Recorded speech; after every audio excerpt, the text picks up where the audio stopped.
Pagi saudara-saudara sekalian, kita akan belajar sedikit dari firman Tuhan pagi ini. Dan saudara-saudara, saya minta agar supaya pada waktu saudara mendengarkan ini semua, tolong catat ayat-ayatnya sehingga saudara bisa membaca lagi dan merenungkannya lagi, saudara-saudara. Karena saya hanya ada waktu 10 menit untuk berbicara pagi ini, sebab itu saya tidak akan bisa menerangkan sejelas-jelasnya. Tetapi kalau saudara merenungkannya lagi, saudara akan bisa mengambil intisari daripada firman itu, dan tentunya buat setiap saudara akan berbeda-beda.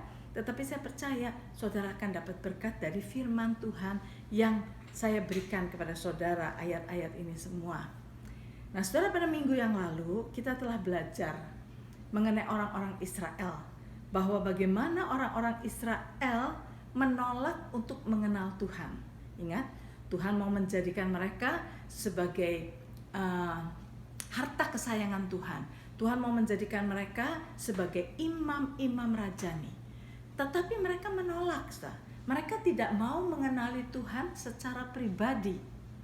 Nah, sebab itu mereka menyuruh Musa aja yang maju, katanya. Musa, engkau saja berbicara kepada Tuhan, nanti engkau beritahukan kepada kami.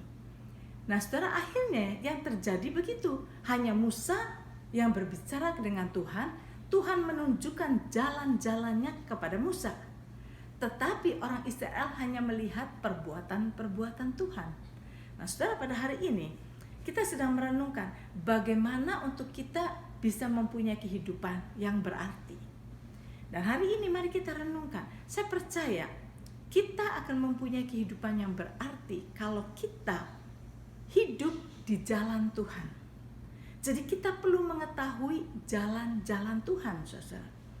Janganlah kita seperti orang Israel yang menolak. Sehingga dikatakan di dalam Hosea pasal 4 ayat yang ke-6 dikatakan bahwa umatku binasa karena tidak mengenal Tuhan. Dan dikatakan karena mereka menolak pengenalan itu. Nah, saudara, apa yang terjadi dengan orang-orang Israel? Saudara tahu, mereka berjalan di padang belantara menuju Kanaan, ya, tanah yang penuh dengan air susu dan madu, tetapi mereka tidak pernah masuk, saudara. Kita lihat di sini, 40 tahun mereka berputar-putar, dan apa yang Tuhan katakan ditulis di dalam Mazmur 95.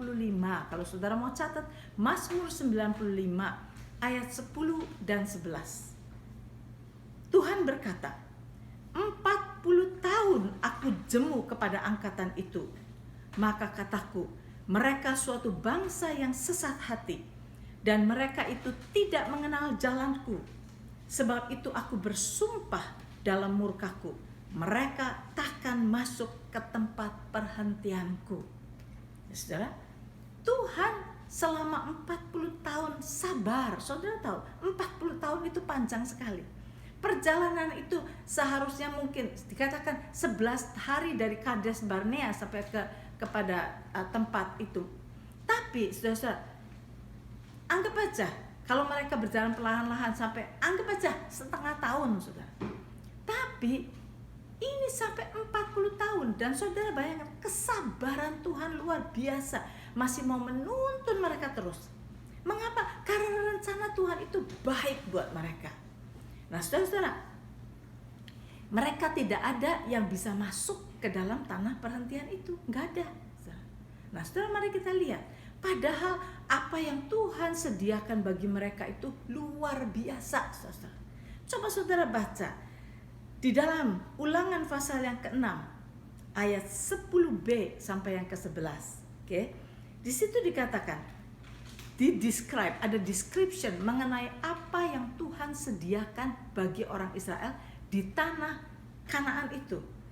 Dia katakan begini,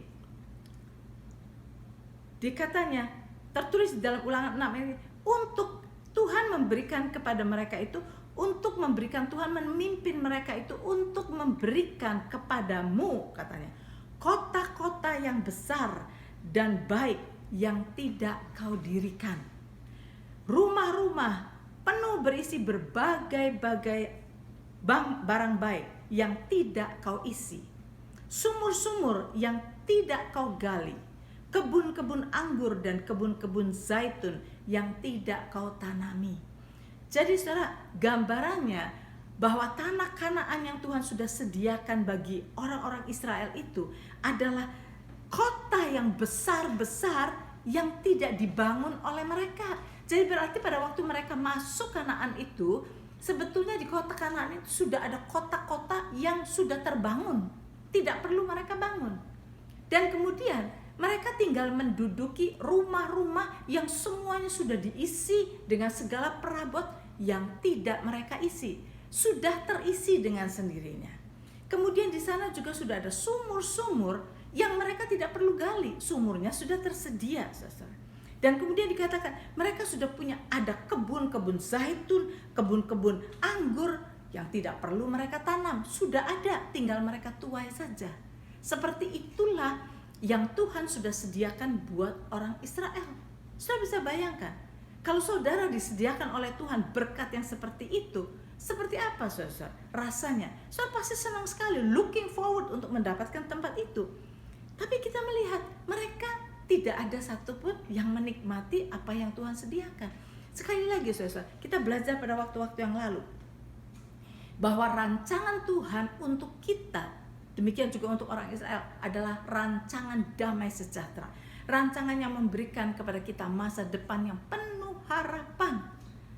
Nah saudara, tetapi orang Israel tidak ada yang menikmatinya kecuali Joshua dan Kaleb. Hanya 2 orang dari jutaan orang, hanya 2 orang. Nah, mari kita melihat saudara, bagaimana dengan Daud sekarang. Daud adalah seorang yang boleh dibilang after God's own heart, ya. Tuhan berkenan kepada Daud. Mengapa Tuhan berkenan kepada Daud? Karena Daud adalah orang yang ingin mengenal jalan-jalan Tuhan.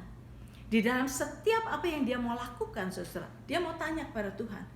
Tuhan, tunjukkan jalanmu. Tuhan, beritahukan kepadaku apa yang harus aku lakukan. Jadi Daud selalu bertanya kepada Tuhan karena Daud ingin tahu jalan-jalan Tuhan. Ini yang akan kita pelajari untuk kita hidup di jalan Tuhan. Nah, Daud itu saudara tahu pada waktu dia sudah menjadi raja, orang Filistin selalu mengganggu orang Israel. Orang Filistin selalu mau menyerang orang Israel. Satu kali Israel bakal diserang oleh Filistin. Mereka sudah tahu. Nah, apa yang Daud lakukan? Daud berdoa dan tanya kepada Tuhan. Tuhan, apa yang harus aku lakukan? Apakah aku harus menyerang mereka atau tidak? Apakah engkau akan menyerahkan Filistin kepada kami atau tidak? Tuhan menjawab, serang, kata Tuhan, karena aku akan menyerahkan orang Filistin kepadamu. Maka Daud berangkat, serang orang Filistin. Betul, mereka menang. Filistin dikalahkan, Filistin mundur semua. Nah, saudara, tidak berapa lama kemudian, saudara, orang Filistin yang sudah mundur itu datang lagi, mau menyerang lagi orang Israel. Nah saudara, kalau saudara jadi Daud, apa yang saudara akan lakukan? Nah, yang pertama saudara tanya Tuhan, dan Tuhan kasih kemenangan. Nah sekarang kalau kedua kali tentara Filistin yang sama menyerang lagi, kita bilang, oh pasti kita bisa menang kan? Tapi Daud tanya lagi kepada Tuhan. Kerendahan hati Daud, dia bertanya kepada Tuhan, Tuhan, apa yang harus kami lakukan Tuhan? Mereka serang lagi. Tuhan berkata, maju.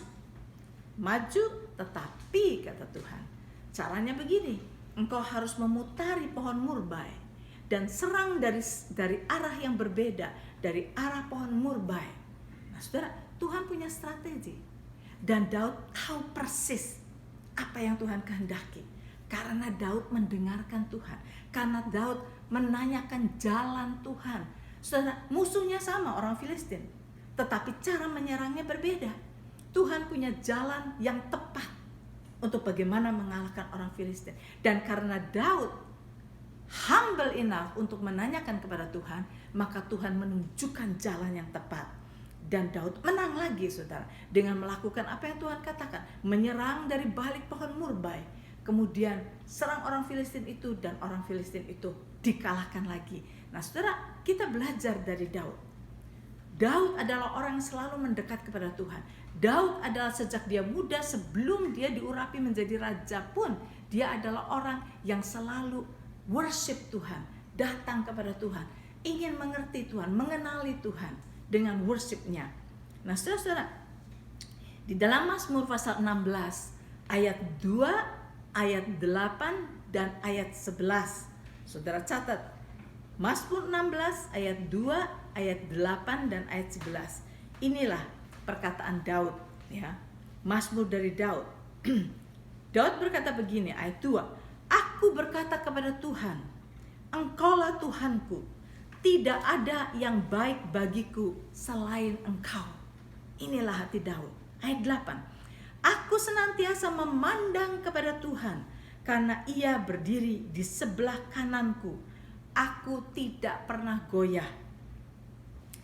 Ayat 11 dikatakan, Engkau Tuhan memberitahukan kepadaku jalan kehidupan. Di hadapanmu ada sukacita berlimpah-limpah. Di tangan kananmu ada nikmat senantiasa. Inilah Daud, orang yang berkenan di hati Tuhan. Dia adalah orang yang mau mendekat kepada Tuhan, orang yang mau mengenali Tuhan, orang yang mau mengetahui jalan-jalan Tuhan. Dan Tuhan berkenan kepada orang yang demikian, saudara.